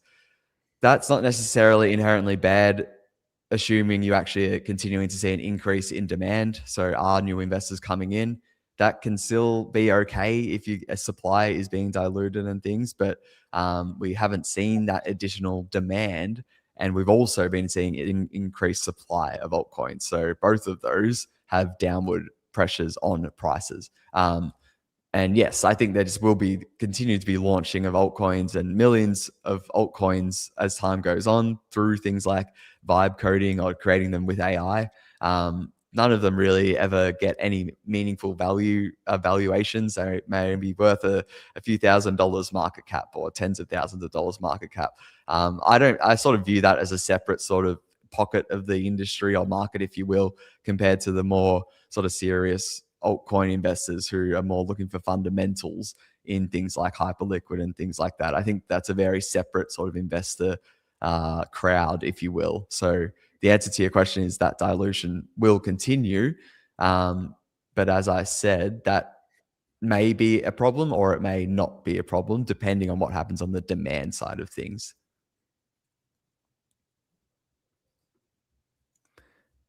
Okay, Stripe. Yeah, Stripe. There's rumors that Stripe may be buying PayPal. They've made several acquisitions. They've made multiple crypto acquisitions in the past 2 years. So Bridge was the biggest acquisition in the crypto industry's existence. That was about 18 months ago, Stripe acquiring Bridge. So Bridge is sort of building out sort of the Tempo blockchain for Stripe. And Stripe also acquired Privy, which is one of the leading sort of UX sort of wallet teams or businesses in the crypto space. So yeah, they're definitely building out, as we said, a lot of these institutions and payment companies and fintech companies just building out their crypto teams at the moment. Will October 2026 therefore be the end of this bear market? Again, as time's gone on, we've seen this cyclicality of crypto be very strong. And as the past 2 cycles showed, we took about 12 months or so from the all-time highs to hit what were the cycle lows. So for example, the end of 2017, we saw early December, Bitcoin hit around 20,000 US dollars. Roughly 12 months later, I think it was a bit longer, 13 months or so later, we got to $3,000. And then in November 2021, we hit $69,000 US. And then, roughly a year later, after the FTX collapse, November 2022, we were at around 15,000. So for those newer to crypto, that's some context. And therefore, everyone is saying now, well, does that mean it's going to be 12 months again? I will say the same thing as I often say, and it's a very small sample size. I think anyone investing just based off a date, it's fraught with danger, in my opinion. Over the long term, you can get a few more cases where maybe it does play out. And I'm open to the idea that it does end up bottoming out in October. I don't personally expect 29,000 US dollars to be the bottom. Why MM is saying 29,000 is because that would be more or less a similar drawdown compared to the 2 bull markets prior. I don't think, for many reasons, I don't think 29,000 is possible. I think it can be possible, but it's definitely not my base case. There'd have to be some unforeseen event, I think, to cause a capitulation that low. Probably something to do with quantum computing, to be honest, and risks associated with that, I think would be the biggest reason I could see it dipping and crashing that low in this year. But yeah, our base case is certainly more or less around in the 50,000s. There is a probability or a low possibility it goes below 50,000. But as we've gone through on the charts before, when you zoom out, whether you're buying Bitcoin at 46,000, 51,000, 56,000, 61,000, yes, they all are different percentages, but as time goes on, there'll be excellent opportunities to buy in at Bitcoin, I think, as time goes on. I just want to just jump in really quick as Matt's going through these. We've obviously gone past the 90 minutes, folks. So we want to say, if you have to jump off, thank you for spending a bit of time with us. Hopefully you learned some good insights. David, I think you learned a lot. Have some homework. Yeah, it's good. A little period. We'll send out the replay as well. You have available for the next few days, folks. So you can watch it back.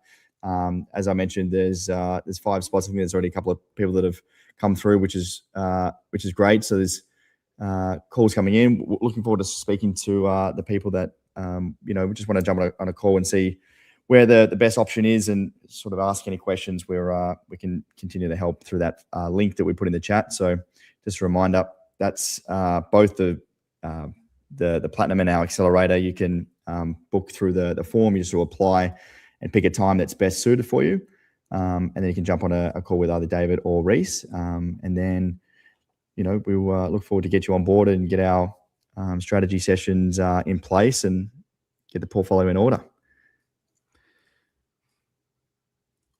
Mick here saying, why can't this be similar to 2021, where we saw that massive drawdown, in the year?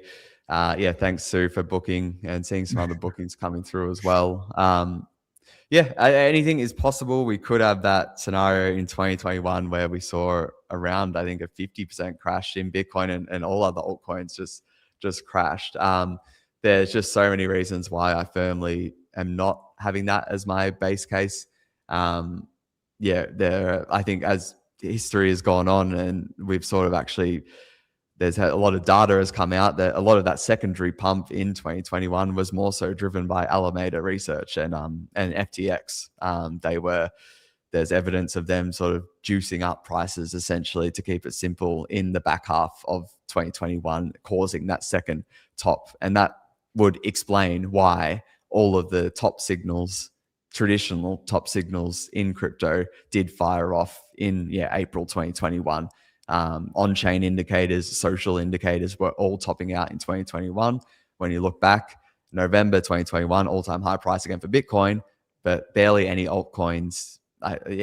There were hardly any altcoins that made all-time highs again, and all the social metrics and other on-chain metrics were still way down compared to April. So the monetary policy, there's so many things that are different now. It was obviously still when there were free money going on in 2021. Jerome Powell famously came out at the end of 2021, sort of putting the death knell or starting the bear market for crypto, because that's when he announced sort of, okay, guys, like, we're done with this sort of near zero interest rate policy. It's time to start sort of hiking rates. And that's when the whole global investor community started to go a bit more risk off and sort of de-risking.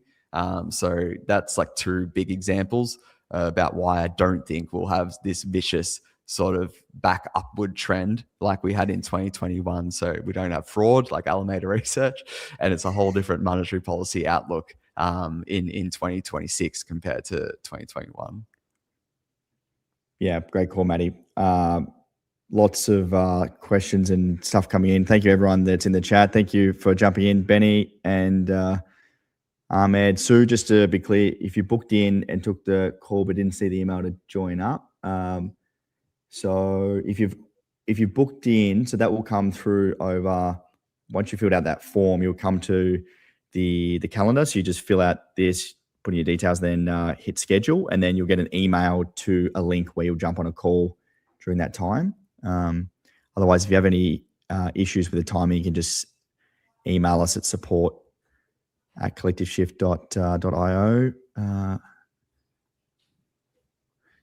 If there's any other questions, folks, feel free to send them through. We've got a couple, maybe one more minute here. Stephen, sorry for missing your question there. Where do most people keep their hard wallet? It varies. I know people who keep it like in a safe at their house, their residential house. I know people, another popular option is having it at a bank deposit vault and paying like an annual subscription essentially, and keeping the hardware wallet there, or at the very least a seed phrase to that wallet, more importantly, and keeping the hardware wallet perhaps at home, so long as the seed phrase is separate to it. They're probably two very, very common places people store it. Rick, if you can make the dates given, can we do it in an early match? Yes, you can, Rick. I'll get either drop us an email or I'll get one of them just flagged for one of the team to reach out and shoot you an email or a call to help you out. The available dates are just the next 3 days for the 72 hours, but if you aren't available till March, we can get that sorted. Reese will be in touch. Perfect. Nice. Cool. Any other questions, Matty, that we've taken men on? Substantial content, no worries. Lovely. Thank you, Mick. Awesome. Brady, thanks, guys. Good session. Well, we might wrap it up there, Matt, unless there's anything else we missed. Last one, Rick. Yeah, seeing some calls coming through as well from Rick here. Last one I'll get through. Any suggestions on how to best capture the bottom lump sum investing or dollar cost averaging, or a mix of both? I'm much more in favor, being someone who's, I guess, living and breathing crypto selfishly. I am at an advantage of sort of being tapped into what's going on and when a good time is happening. So I can be a bit more flexible in doing a mix of both, Rick, to answer your question, or I would call it dollar cost averaging with almost a hybrid of that, and being able to accelerate or ramp up the dollar cost averaging when there are capitulation sort of sell-offs. That's our favorite strategy at Collective Shift. I would call it dollar cost averaging with a caveat of pulling the levers or pushing the levers when things are crashing. As I said earlier, I think anything under $70,000 personally represents really good long-term value. If you are already holding Bitcoin or crypto, the cryptocurrencies, I think there's more of a stronger case to be made that waiting to see sort of what happens. That risk can be afforded to be taken a bit more because you are already holding those cryptocurrencies. So by that, I mean, whether we meet the 200-week moving average, a lot of people are pointing to, that's around 58,000 at the moment. It's trending higher as time goes on. At the start of April, it should be around crossing $60,000 at 200-week moving average. So whether we meet that again, like we have in the 3 past bear markets, that's something we're expecting as a team. So that's just something to consider. But do note that you're almost certainly not going to invest everything at the absolute local bottom. That shouldn't be the aim anyway. Over time in crypto, you can make tremendous returns by getting more or less close to buying the bottom and then selling on the way up. Or just even holding through multiple cycles and continuing to add to it. Depends on your style. Awesome. I've got to leave the hotel, Matt, so we might have to wrap up there. I'm going to get kicked out in a second. Thanks, everyone, for tuning in. It's been an awesome session. We'll send out the replay so you can watch it back for the next 72 hours. And all the things that I mentioned in terms of the Platinum membership and how we can work with our clients, we'll send over via email as well so you can check out. We look forward to having all the conversations with everyone today. Looks like there's a lot of calls coming in, so I look forward to working with all of you. And thank you, Matt, for your time. Lovely. Yeah, that was great. Thanks, everyone, for the questions. And looking forward to hearing from you more. Fantastic. Thanks, guys. Thanks, Bye-bye. all.